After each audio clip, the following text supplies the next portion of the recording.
भोंदूबाबा प्रकरणात रुपाली चाकणकर आज नाशिकमध्ये जबाब नोंदवण्याची शक्यता. चाकणकरांसह शिवनिका संस्थांच्या 11 ट्रस्टींना चौकशीसाठी नोटिसा. सूत्रांची माहिती, आजारपणाचं कारण देत चौकशी टाळल्याची माहिती.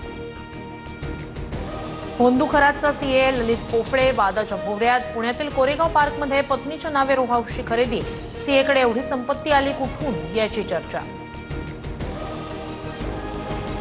आत्महत्या किंवा इतर काही दाखवून खरातला संपवायचं अशी चर्चा. तर अजित पवारांच्या अपघाताबाबत व्हीके सिंगला काहीही झालं तरी वाचवायचं अशाही चर्चा. आमदार रोहित पवार यांचे ट्विट.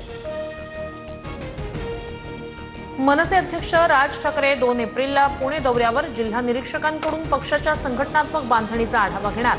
पक्ष संघटनेत बदल करण्याचे राज ठाकरेंचे संकेत. राष्ट्रवादी पक्षाच्या संविधानात पटेल तटकरे यांनी बदल केल्याचा रोहित पवारांचा आरोप. सुनेत्रा पवारांकडून सर्व बदल रद्द करण्याबाबत निवडणूक आयोगाला पत्र. रोहित पवारांचा दावा. नैसर्गिक आपत्ती आणि युद्धस्थितीमुळे शेतकरी दुहेरी संकटात. पुण्याच्या चाकण कृषी उत्पन्न बाजार समितीत शेतकऱ्यांवर माल फुकट वाटण्याची वेळ.